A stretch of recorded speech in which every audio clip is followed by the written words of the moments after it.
E aí, pessoal, hoje a nossa entrevista vai ser aqui no Planetário de Brasília. E eu estou muito feliz por a gente ter conseguido a autorização para filmar nesse espaço. Eu tenho que agradecer muito ao GDF e à Secretaria de Ciência, Tecnologia e Inovação por terem aberto as portas do Planetário para a gente estar filmando. Hoje nós vamos conversar com a Cássia Monteiro. Ela é autora de ficção científica, ficção científica, Planetário de Brasília. E mais, eu tenho que dizer um pouquinho desse espaço para vocês poderem estar vindo conhecer. Vocês estão vendo essa estrutura aqui muito massa? Então, é o Planetário. Ele é aberto de terça a domingo, das 8 às 19 horas. Vocês podem vir ver sessões que a gente vai mostrar para vocês da cúpula em que ele projeta o universo. Só basta pegar o ingresso na bilheteria. É gratuito, é entrada totalmente grátis. Vocês não precisam pagar nada. E o mais legal é que o Planetário tem uma agenda de atividades muito legais. Todos os meses eles tiram um dia, que você pode estar olhando pelo site, em que eles pegam os telescópios que estão lá dentro e trazem aqui para aquele pátio para poder estar fazendo observação do céu. E também tem oficinas, tem aulas, tem palestras e também no período de férias o Planetário abre colônia para trazer as crianças aqui para fazerem aulas sobre o universo, fazer maquetes e muitas coisas. Então olha só, o nosso intuito era mostrar para vocês uma Brasília diferente, uma Brasília viva. E essa Brasília passa também pelo Planetário de Brasília.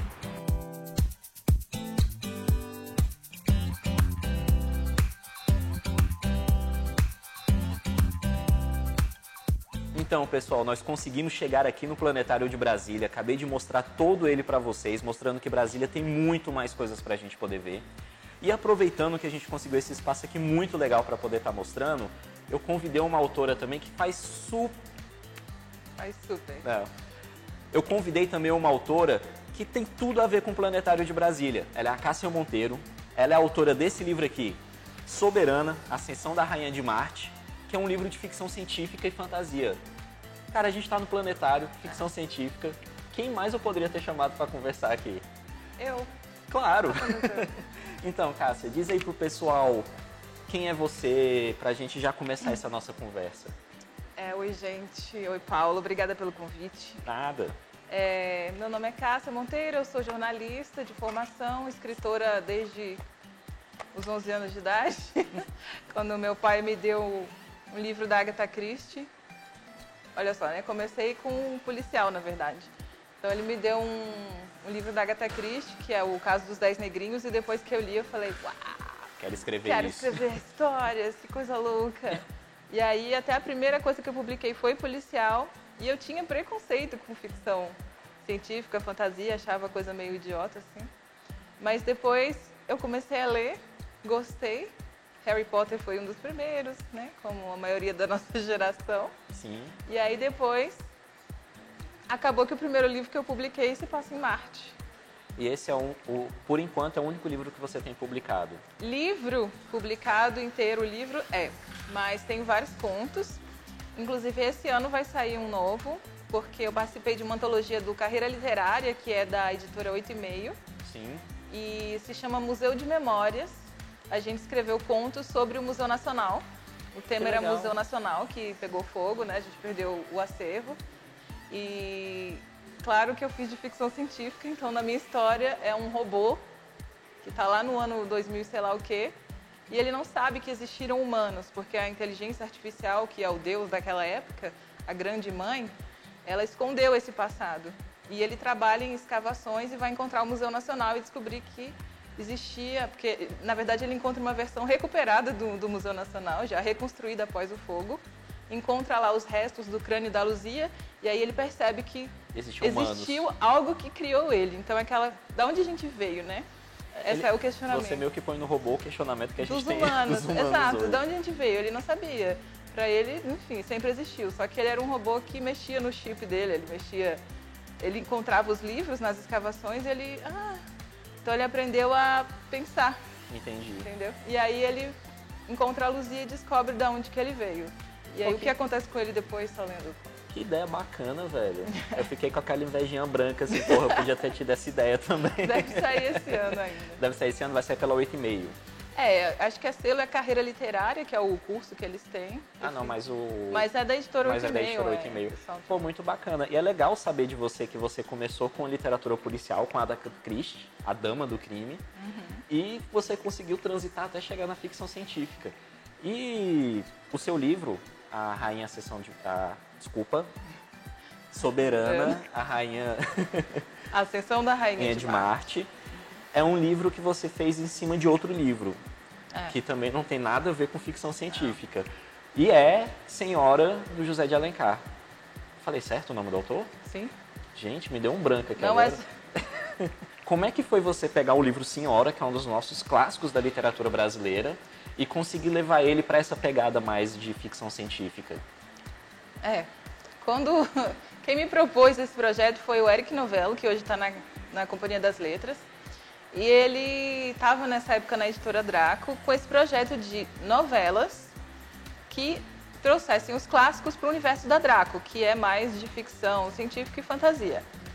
E então eles convidaram vários autores, eu já tinha publicado alguns contos com eles, e ofereceram uma lista de títulos.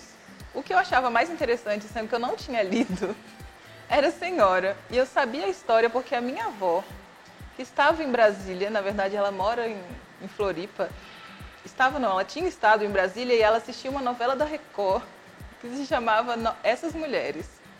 E essa novela trazia 3 histórias do José de Alencar misturadas. A principal era da Senhora, que era a trama do casamento falido lá da Aurélia com o Fernando. E eu falei, essa história eu conheço, lembro que é legal. E eu escolhi Senhora, então fui ler o livro e não tinha nenhuma ideia de como eu ia transformar aquilo em ficção científica. Aí eu fui num arquivo que eu tenho do Word, que se chama Banco de Ideias, e lá tinha, assim, trocentas. Que é o famoso toró de ideias, né? Você só escreve e joga lá. Aí eu fui olhar o que já tinha para aproveitar. E tinha uma história que eu tinha começado de uma princesinha de Marte, que ela era... cheia de si, tratava os outros mal, tinha um sistema social em Marte que eu tinha criado, mas não tinha história para aquela princesa. Então eu falei, bom, se eu pegar a história que eu não tenho personagem com um personagem que não tem história, de repente dá para juntar, né? Você aproveitou a oportunidade que teve da Draco, né? Aí jamais eu imaginei que o primeiro livro que eu ia escrever era esse. Nossa, eu li, né? Eu posso falar uma coisa que eu achei super legal do seu livro, que não foi nem no momento que eu li, foi quando eu vi a capa. Que eu olhei assim, que eu acho que pode ser o que a gente vai continuar conversando, é que você fez uma capa com uma mulher com uma armadura. Sim, eu falei isso especificamente. Você falou isso, porque, gente, eu não sei se o Zé consegue fazer que o zoom consegue, tá ali. Porque geralmente a gente vê quanto mulheres que são importantes, mulheres que são guerreiras, geralmente na cultura pop. De sutiã e calcinha de ferro. E eu olhei assim e falei, gente, que coisa legal ela botar uma mulher que está vestida no papel que ela tem que estar vestida. Ela não está vestida por ser mulher, ela está vestida como uma rainha guerreira, que está indo pra guerreira para libertar o povo dela. E, cara, parabéns por essa coisa na capa. A capa é do Eric Santos, ele assina quando ele faz desenho como Eric Sama, que ele é o editor da Draco. E aí eu falei se eu podia dar alguma opinião na capa, eu mandei até eu fiz um pré-desenho do que eu imaginava, desenhei não porque eu não tenho essa capacidade, mas eu fiz no Photoshop, lá mais ou menos o que eu imaginava, e ele desenhou, e eu falei especificamente isso, eu queria que ela estivesse com uma armadura de verdade, não quero um sutiã de ferro, porque a mulher vai lutar na guerra em Marte de sutiã e calcinha. Não tem lógica. Só para os homens mesmo que desenham, porque a pessoa ia morrer em 5 minutos. Muito legal essa pegada de você querer falar isso. E é o que eu quero conversar com você agora no nosso próximo momento.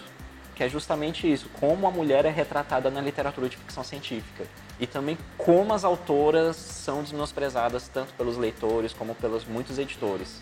Que é uma coisa cultural. E falando sobre isso que a gente estava conversando, eu quis trazer uma mulher para poder estar conversando aqui, levando para o pessoal que acompanha o blog, justamente para a gente já começar a quebrar um pouco esse preconceito, essa mistificação de que mulher não pode escrever ficção científica, de que mulher não tem ideias. E, cara, eu falei, não vou trazer um cara aqui para a gente conversar, porque eu quero quebrar barreiras, eu quero aumentar a voz de quem precisa estar falando coisas necessárias. Então me diz, Cássia, você, mulher, escritora de literatura de ficção científica, de fantasia, como é que você enxerga essa literatura no seu ponto de vista? Bom, ter mais voz é fundamental, não importa qual seja o gênero, né? E esse gênero, esse nicho da cultura em geral, não só na literatura, mas geralmente é mais o pessoal geek, nerd. E tem muito problema com como eles tratam as mulheres que tentam entrar para esse mundo de uma maneira no protagonismo, né? Então, se a menina é gamer, ela sofre muito para conseguir. Assédio. Assédio é o mínimo, né? Mas assim, não é levado a sério, né? Ah, você não sabe jogar. Então, assim, por que isso, né? Então, a gente tem que tentar entrar cada vez mais para mostrar que não é bem assim. Que vocês podem, homens, gostar das coisas que nós escrevemos também. Eu acho que já melhorou bastante de um tempo para cá, mas ainda é muito ruim. Por exemplo, lançaram o filme da Capitã Marvel agora. Sim, não, só para vocês terem ideia, a gente está gravando na semana do lançamento do Capitão Marvel. E tá ridículo. Não tem outra palavra. Foi um sucesso de bilheteria, mas foi também um sucesso de espancamento online, porque os caras não conseguem aceitar que a protagonista é mulher, entendeu? Então, assim... Não, o pior é que é mulher e não tá vestindo uma roupa que tem um decotão. De ferro. Exatamente. Exatamente. É uma mulher fazendo o trabalho dela lá, salvando a galera, e os homens não conseguem processar isso. Eu acho que são muitos anos de hegemonia dos homens, e agora que está sendo quebrada, claro, toda quebra de paradigma gera dor, desconforto. Então, vai ter que passar por isso, mas muitas coisas já foram superadas e espero que continuem sendo superadas, porque voltar para trás, para mim, não é uma opção. E não pode, né? É aquela coisa, a expansão nunca pode retroceder. Esperamos que não retroceda, né? Apesar do cenário político mundial, mas... Não, mas eu acredito que esses são caminhos sem volta.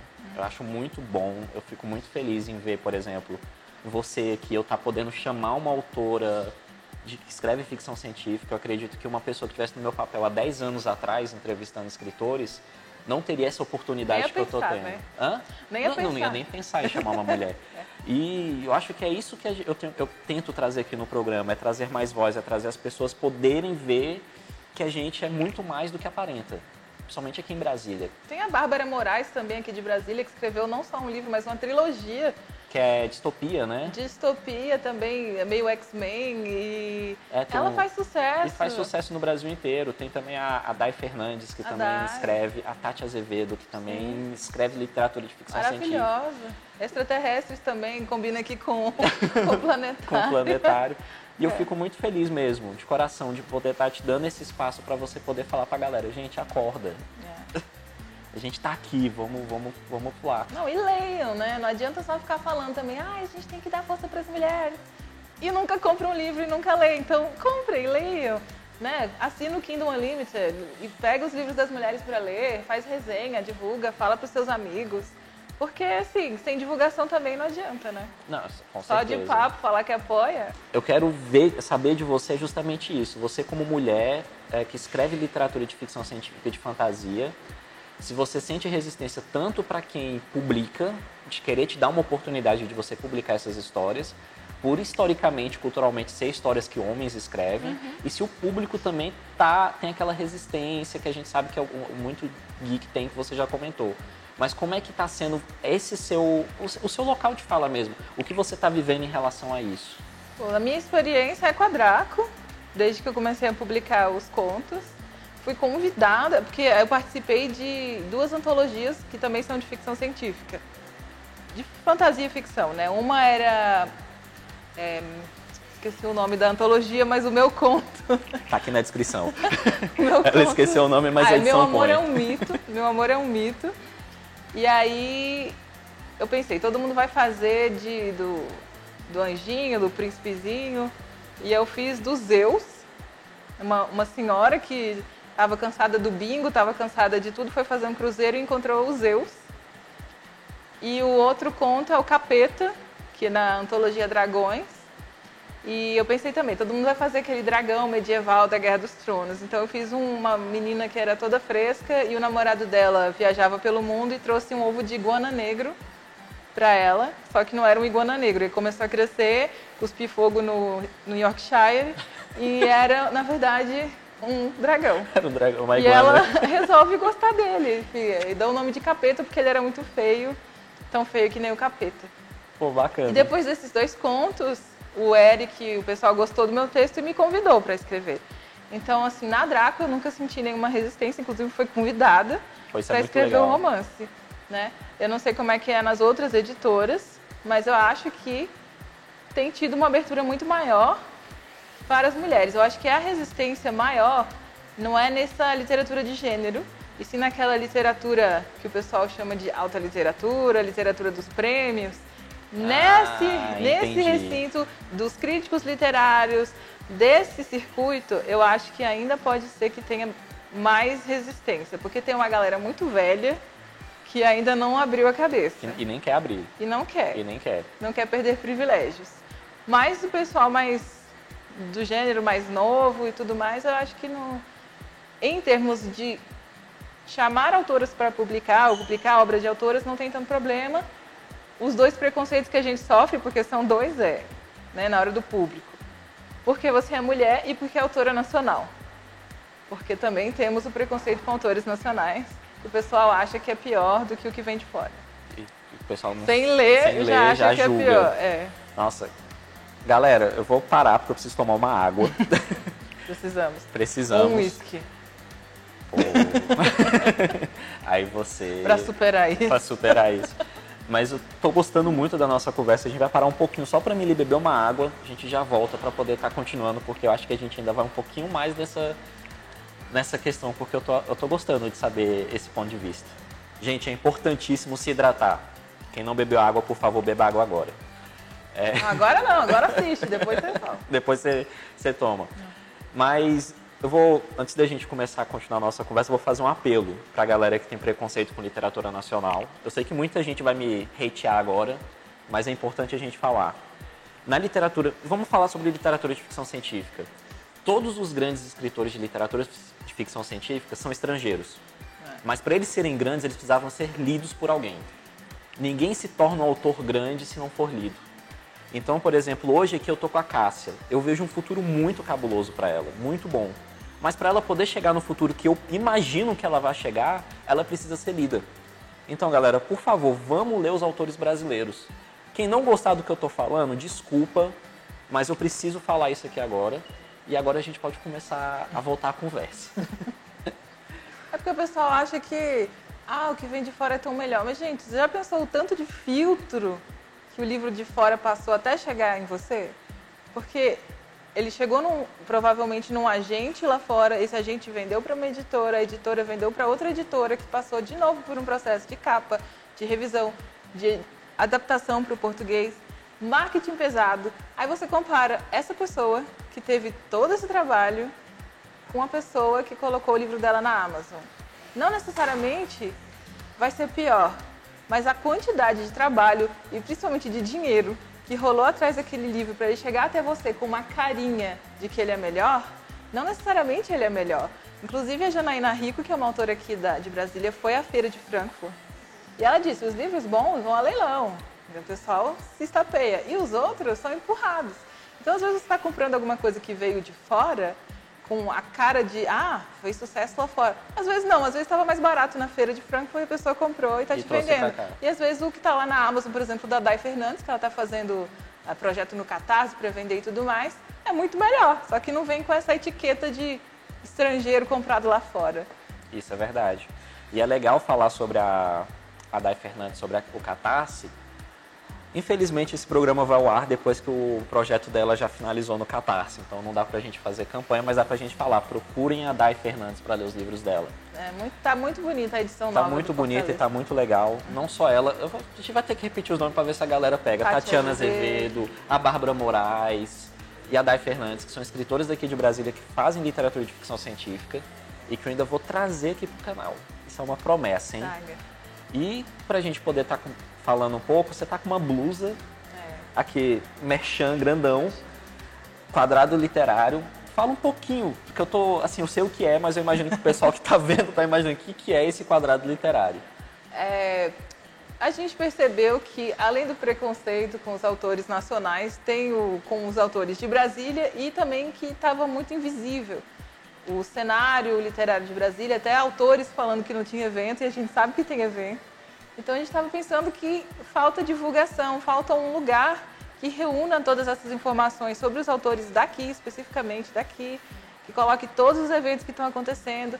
Então o Michael Rios, que é o cara que teve a ideia disso no TCC dele, e a Bruna Gonçalves, a gente se reuniu e fez o Quadrado Literário, que é um portal que vocês podem acessar, quadradoliterário.com, nas redes sociais, @quadradolit. E lá a gente coloca entrevistas, o foco são os autores de Brasília, do Distrito Federal em geral, né? Tem essa Brasília e DF. Sim. DF. E o DF é conhecido como quadradinho, porque ele é meio que um retângulozinho quadrado, né? Então a gente fez Quadrado Literário e estão convidados para conhecer. A gente tem um projeto também de canal no YouTube para divulgar, talvez até já esteja no ar os vídeos, né, agora, youtube.com/Quadrado Literário, e o foco são os autores de Brasília. Porque vários blogs falam, mas falam também de autores nacionais, internacionais. E não, a gente queria jogar a luz nos autores daqui, inclusive com parceria com o Ponto para Ler, Academia Literária, Leitora Sempre e outros blogs que sempre fazem eventos aqui. Fazer mais eventos com os autores daqui, levar para as escolas, trabalhar a formação de leitores, porque se não formarmos leitores, quem vai ler daqui a alguns anos, né? Então a gente também vai fazer parceria com Calangos Leitores, criar clubes maravilhosos. Gente. Vocês não conhecem, por favor, procurem o Calangos Leitores, que é um projeto incrível. Clubes de livros, né? Com autores daqui também. A gente quer fazer outros clubes de livros também. Então a ideia é jogar luz sobre os autores de Brasília. Pessoal, por favor, né? Todas as descrições, todos os links do Quadrado Literário vão estar aqui na descrição do vídeo. Acompanhem, que vocês vão, principalmente o pessoal daqui de Brasília, acompanhem, porque vocês vão ter muita oportunidade de conhecer muito mais autores legais. Toda semana, no domingo, a gente solta a agenda de todos os eventos que vão ter na semana relacionados à literatura. Então, se você não ia porque não sabia, agora você sabe. É só acompanhar. É isso aí. E agora, para a gente poder ir finalizando a nossa conversa, eu quero voltar para Soberana. Porque eu achei o livro muito legal, achei muito... eu não sei se foi sua intenção, mas ele tem um pouco de cômico. Sim, sempre tem. Sempre tem, né? Sagitariana, né, Moré? Não tem como. E eu não sei se eu peguei a referência certa, mas você pegou alguma coisa do Guia do Mochileiro das Galáxias? Sim.